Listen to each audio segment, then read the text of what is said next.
La région de Kaolack s'étend sur 5357 km², soit environ 3% du territoire national.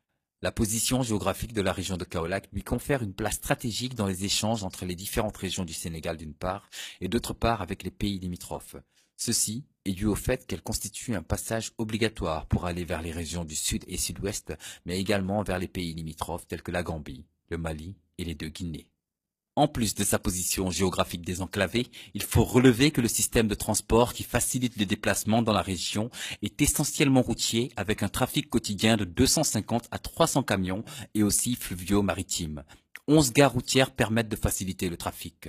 Il est question de la gare Liberté, du garage Nioro, de la gare routière urbaine pour la commune de Kaolack, des gares Gandiaye et Ndofane pour le département, des gares Nioro, Cœur Aïb, Médine Sabah et Cœur Madiabel pour le département de Nioro, et enfin de la gare Guinguinéo pour le département du même nom. Le transport fluvio-maritime joue une partition importante avec le port dans le commerce de divers produits tels que le sel, l'huile, les tourteaux, etc.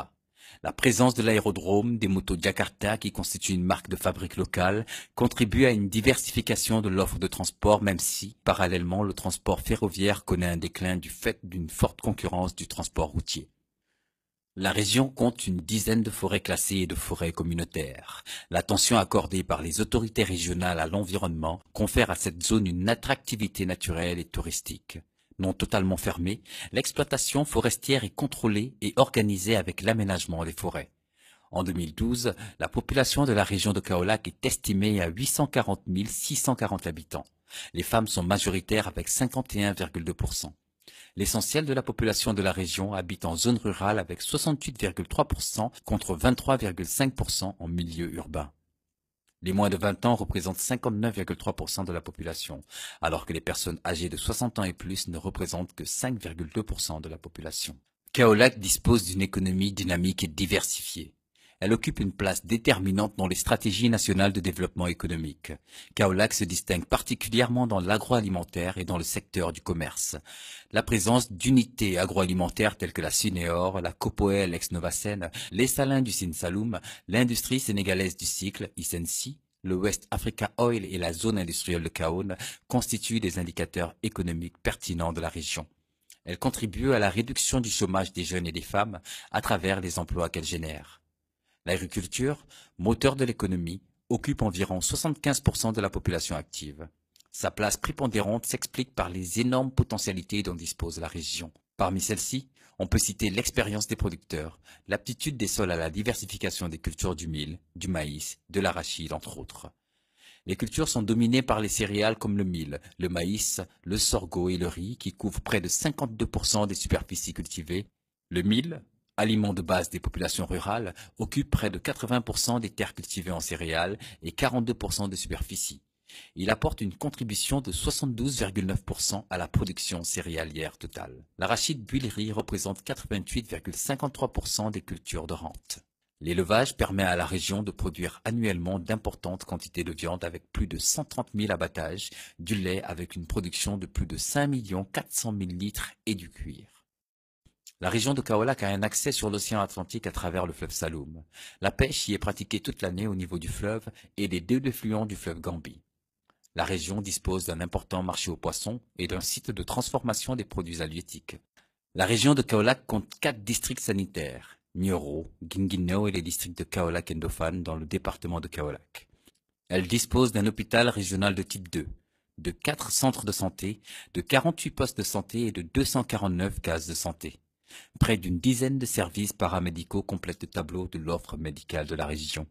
Elle abrite un service régional de l'action sociale, un laboratoire régional, un centre régional de formation en santé, une pharmacie régionale d'approvisionnement, une brigade régionale d'hygiène, un centre de référence régional, un centre médico-social des fonctionnaires et un centre de réinsertion des malades mentaux. La région compte 25 mutuelles de santé, dont 14 dans le département de Nioro et 5 dans le département de Guinguinéo. Kaolack est largement représenté par les médias nationaux et internationaux, avec des plateformes de renom telles que RTS, RDV, 2STV, Sen TV et la toute nouvelle télévision régionale TVS Saloum, pionnière au Sénégal qui se trouve au cœur de ville de Kaolack, espace multidimensionnel initié par Saloum Investissement. Le cœur de ville est un projet phare d'investissement socio-économique qui va donner à la capitale du Saloum sa vocation de ville carrefour, d'échanges économiques aussi bien à l'échelle nationale qu'au niveau international. Le cœur de ville de Kaolack est un complexe futuriste et innovant qui va apporter au Saloum en général et à la ville de Kaolack en particulier leur prestige d'antan. Il s'étend sur une superficie de plusieurs dizaines d'hectares. Un maillage territorial optimal dans l'implantation des écoles et lycées. Une progression fulgurante de l'enseignement en général, préscolaire et élémentaire en particulier. Durant les 5 dernières années, le nombre d'établissements d'enseignement élémentaire a augmenté de 61%. Cette augmentation des infrastructures scolaires a permis une augmentation du taux brut de scolarisation au préscolaire de 108% en l'espace de 4 années, avec une note intéressante de sexe ratio. En effet, elle a davantage affecté les filles que les garçons, avec respectivement des taux de croissance de 40% et de 35%, soit une différence significative de 5%. En outre, le taux d'achèvement global a également connu une nette amélioration et dépasse la barre des 75%. La région enregistre aussi un essor des établissements d'enseignement technique et professionnel avec l'installation d'établissements, instituts et écoles privées tels que l'ISM, l'ISEC, l'ISIG, etc. Cet essor vient en complément de l'offre de formation publique proposée par le Centre régional d'enseignement technique féminin, CRETEF, et le Centre d'enseignement technique féminin, CETEF, et qui constitue un véritable challenge pour les intervenants dans le développement. Fidèle à sa démarche, la Chambre de commerce, d'industrie et d'agriculture de Kaolack contribue beaucoup à la formation des jeunes avec son institut de formation Idriss Gueye. Ce centre allie à la fois la formation continue initiale avec à la clé la formation de 308 femmes de Kaolack et de Guinguinéo. La Chambre de commerce, d'industrie et d'agriculture de Kaolack est devenue un temple du savoir incontournable pour tous les jeunes soucieux d'un avenir meilleur. Enfin, pour compléter le tableau et ainsi redorer le blason du système éducatif de Kaolack, l'université du Sine Saloum fait partie des projets prioritaires et l'ouverture imminente de ses portes est prévue pour fin 2015. Parler de la culture du Saloum, c'est vendre la destination du Sénégal. En effet, la capitale du Saloum, Kaolack, demeure un point de convergence de plusieurs cultures, Wolof, Serir, Pulaar, Mandingue, Maure et Diola, qui traduit le métissage culturel sénégalais. Cette culture Saloum Saloum s'identifie à travers ses sites historiques comme le Gouindjouli, lieu d'intronisation du Bourg Saloum, mais aussi cimetière mythique de Griot, cette classe qui accompagne les cours des rois. La plaine de Pathé Badiane où s'est déroulée cette grande bataille entre Mabou Diakhou et Pinet-Laprade. Les vestiges du Tata de Maba à Nioro. Les sites mégalithiques de Sine-Gayenne, les îles du Saloum avec le décor pittoresque de sa mangrove. L'autre identité du Saloum reste l'Ongoyane, cette chanson douce mais endiablante ponctuée de notes de halam, de tam-tam ou de sons aigrelets des calebasses de ces belles dames qui allient le geste à la parole. À côté du Ngoyane se développe le folklore séréer, à l'image de Omar Thiam, de Babungom, de Feu Yandeko de Seine, de Simon Sen et de tant d'autres.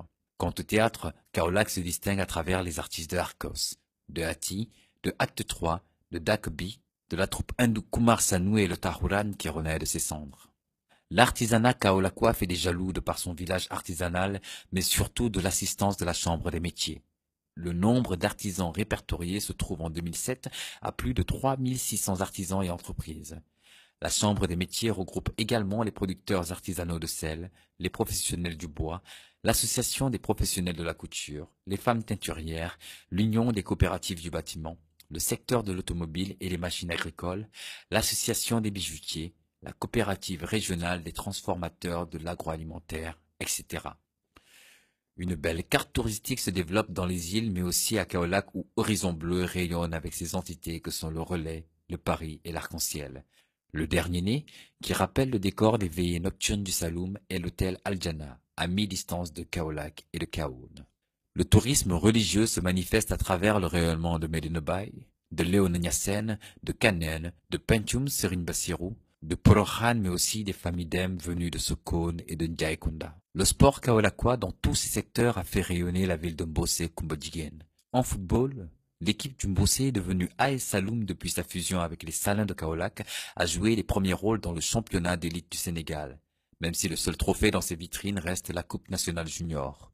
Mais sur le plan des individualités, de grandes figures telles que Papi Mison Djilaboudi, plus connu sous le sobriquet de Tchocho, ont fait la fierté du sport kaolackois. La médaille d'or mondiale, Ami Mbaké Thiam a rehaussé le flambeau de l'athlétisme kaolackois et sénégalais. Le handball, le basketball, le volleyball, la boxe et la natation ont aussi honoré les Saloum Saloum. La lutte, avec l'avènement de Mam Yamban et plus tard de Mohamed Ndao Tyson, a fait rêver les férus de ce sport national. Sur le plan des infrastructures, le complexe du stade d'Amingé reste le lieu de rencontre de l'ensemble des sportifs de la région, en attendant la construction du stade municipal. Kaolack accueille plusieurs projets du PSE, dont un agropole intégré, le corridor céréalier et le port sec. Ce dernier, qui sera implanté dans un domaine de 10 hectares, fait partie également des 5 projets prioritaires que sont l'aérodrome, le cœur de Kaolack, les zones industrielles et le port sec.